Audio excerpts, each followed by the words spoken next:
Hello, I'm going to talk about cache in the context of system design interviews. It's a common thing that's been used in production all the time and can save a lot of costs, but it has to be used properly. So let's dive into like what we're going to discuss. We'll start with some basic definition, then go into clarifying questions and requirements that you can ask the interviewer, and talk about both local cache and distributed cache, and some considerations in general. So basic definitions is have some key value store in front of expensive data query in our compute, and in particular if results for a given key don't change very often. Don't get too excited though. For example, if a function is just like a sum of two numbers, yes, you can cache it, but your cache is going to be more expensive than the function you're trying to cache. At the same time, cost and frequency of change also are relative. Sometimes if it's like caching some relatively cheap function for even for 1 second can be a huge deal if it's called a lot. So always get some metrics and analysis to see if it's worth it. The code in cache computes a key based on the inputs, typically as resulted in some string, maybe based on some concatenation of several values. And then it checks, hey, is there some non-expired value in the cache, and return it if so. If the value is not there or expired, it triggers it can do like a blocking or non-blocking call to recompute it, place it in the cache, and return it. Blocking one has advantage that the value would be like fresher. Non-blocking call has advantage that it's like returns faster, and oftentimes being at exact threshold of like how many TTL is, for instance, is not as important. Some clarifying questions would be quite a lot.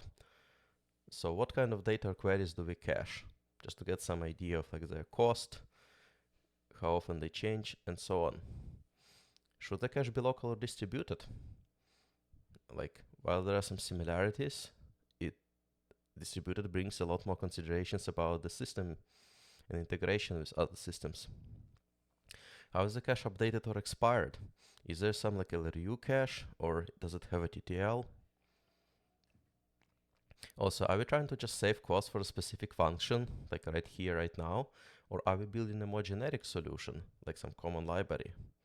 Or yeah, are we building like some open source library, like cache tools in Python? Or some SaaS solutions like Redis Cloud? And overall, what is like the business implications?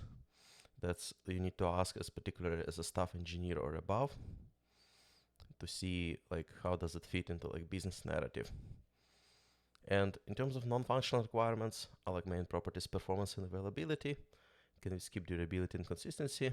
Those are like typical setup for cache, but you want to confirm if there are like no edge cases related to this about what interviewer had in mind. For local cache, it's typically implemented as some library with functions to get and store by key, and maybe some function to compute a key. It may be offered, for example, as a Python decorator for an easier integration. But ultimately, you can just do some like wrapping yourself and just add it to the code and be like, hey, let's compute the key from the inputs. Check does the item exist and not expired, and return it if so. If not, compute it in the regular way, store it in the cache, and return. So you can do some smarts if you like have a parallel setup to prevent multiple threads to like trying to update at the same time and like wasting compute. You can have some lock, or you can have some like promise object used and either have it like blocking or non-blocking. Overall, it's a trade-off between how much you kind of can tolerate calling of underlying functionality versus how quickly you want results, versus are you okay with having like a more like expired results or no results sometimes. All of this has to be clarified with the interviewer and talked through. That can be like not necessarily like a right or wrong solution. So analysis of trade-offs is pretty important here. So if using TTL cache, for example, work with a timestamp to decide the value fresh enough. Also, when updating the value, you can like put a timestamp to see. For example, if you indeed have like two concurrent threads trying to update at the same time, you can pick like whatever like has like fresher value later.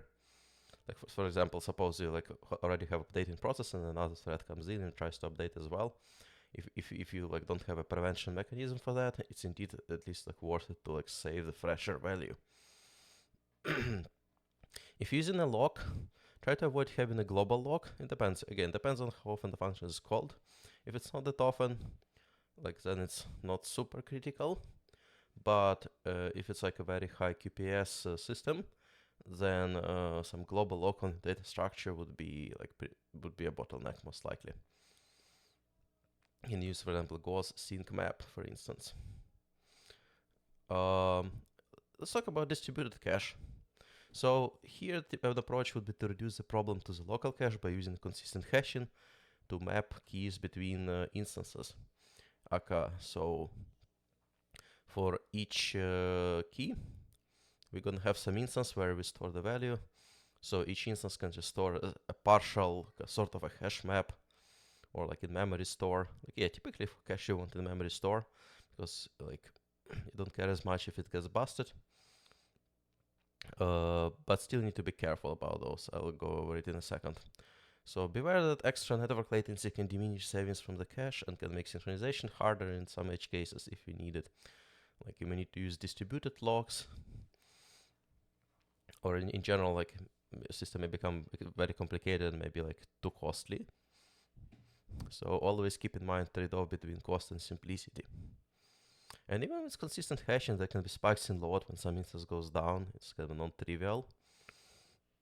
So I suggest to have rate limits or some queue in place to prevent the surge of requests when the cache gets fully or partially busted. I don't want to bring an underlying system down and like cause an incident just by like having some like internal DDoS basically. And also another consideration, generally be okay with some stale values being used for the duration of a cache TTL sometimes, or just don't use a cache. In general, if you really want like freshness and like values being completely up to date, there is a high chance that you need to just pay extra cost and don't use the cache, because synchronization and like avoiding these like stale values can be like really tricky to do. It may be possible in some scenarios, but you also may run into weird issues in production where like you potentially cache a wrong value or stole a wrong value somewhere. So it's really tricky to design. So I would recommend just be like saying, hey, if you're already like okay with like having values maybe like 10 seconds stale, let's be okay to have it like that, even if there is invalidation happening. So overall, yeah, for invalidations, try not to do those. If you really need to do those, like put a lot of effort in making sure that they're propagated properly. Yeah, I think that's gonna be it for today. Thanks for watching.